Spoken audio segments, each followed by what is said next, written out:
In today's video, I'm going to explain what a TFSA is, the main benefits for using a TFSA, and how you can start investing and earning tax-free investment income in 2024. And at the end, I'm going to give you my investment strategy for how I would invest $1,000 if I was starting again today. Okay, so what is a TFSA? A TFSA is a tax-free savings account. And a tax-free savings account is a tax-sheltered investment vehicle that is offered by the Canadian government for anyone that has a SIN number and is a permanent resident. Okay, so what do you need to know about contributing to the TFSA? Well, contribution room begins when you turn 18. So effectively, if you turned 18 in 2009 or before, then your total contribution room right now in 2023 will be $88,000.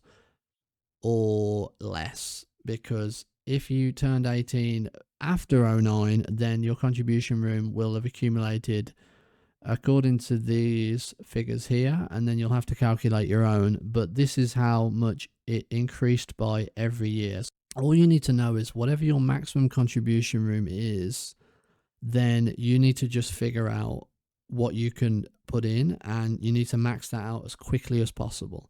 Because what this account will allow you to do is it's going to allow you to grow investments in a tax-free sheltered environment that you can withdraw at any time. Let's say, you need to buy a new car.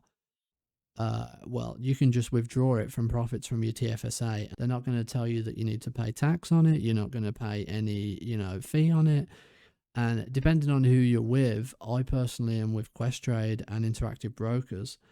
They don't charge you any fee for setting one of these accounts up, and the minimum that you're going to need to set up the account is $1,000. And another massive benefit of the TFSA that I love is a trick called the Norberts Gambit. Now, what you can do is, if you are Canadian, you can put Canadian dollars into your TFSA. You can buy a special ETF.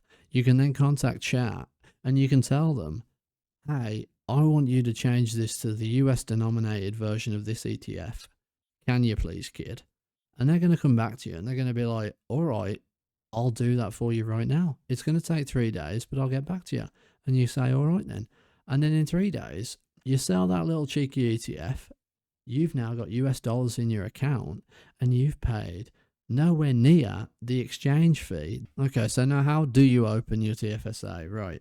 Well, you can literally just go onto questrade.com. And what you're going to basically be given is a set of options as to which account type you want to open. So you're going to choose the TFSA, you're going to add it, you're going to open the process, and you're going to follow this through. Now, all it's going to ask you is, it's going to ask you for your basic information, then it's going to ask you for a background check, potentially a proof of income, a proof of address, and you're going to need to provide your SIN number. Now, after you've done that, they're going to send you some paperwork, you're going to fill it out, you're going to sign it, and then you're going to send it back to them along with $1,000, and then they're going to open your account, and then you'll have $1,000 in the account ready to invest. There's no hidden $5 fee. When you open your account, you'll have exactly $1,000 Canadian in your account upon completion. Okay, so now as a precursor to what I'm about to say, I wanted to let everyone know that I do not recommend buying individual stocks without conducting huge amounts of prior research. Okay, so in this part of the video, I'm going to talk about what I would do with $1,000 if I were starting a TFSA today.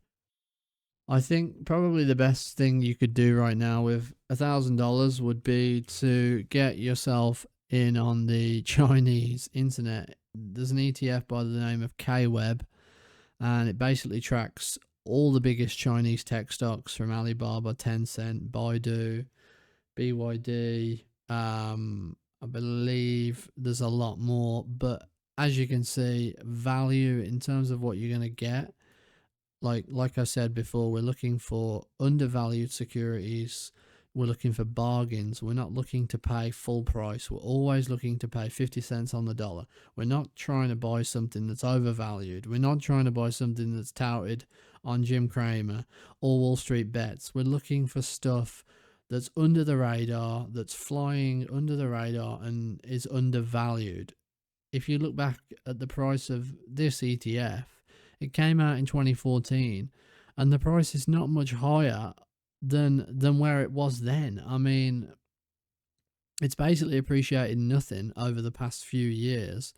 And as you can see, since we had that COVID crash, it went on that huge run up in 2020, 2021, and then it just came down along with all the rest of the Chinese index in general, most of Asia, and along with the US markets. But I think that this holds the most value for money right now. If you were looking for something to put your money in and you wanted to just get it into something that's diversified, not too risky. I'm not going to say, this is not financial advice, by the way. But if you do want to take it, then this might be it might provide a really good return in the future, being as that you're getting in at such a low price based on historical results. Obviously, future performance is no indication from past results, but we have to look at the value, and right now the US stock market is overvalued. I've got a position in Google, but would I recommend anyone getting in at this price?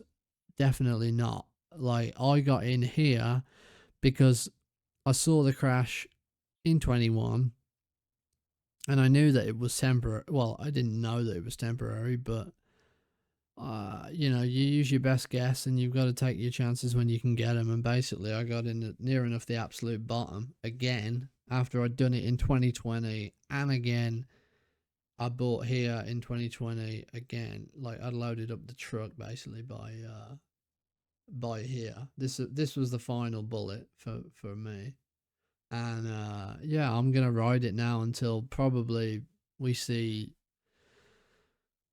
maybe Trump elected, maybe, the start of the new bull market. I don't know if we're going to get a soft landing, but it's definitely looking like it.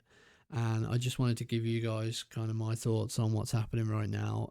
Take it for what it is. So again, thanks for watching, guys. If you got this far, really appreciate it. If you've got any questions, feel free to leave them in the comments. And for sure, please hit that subscribe button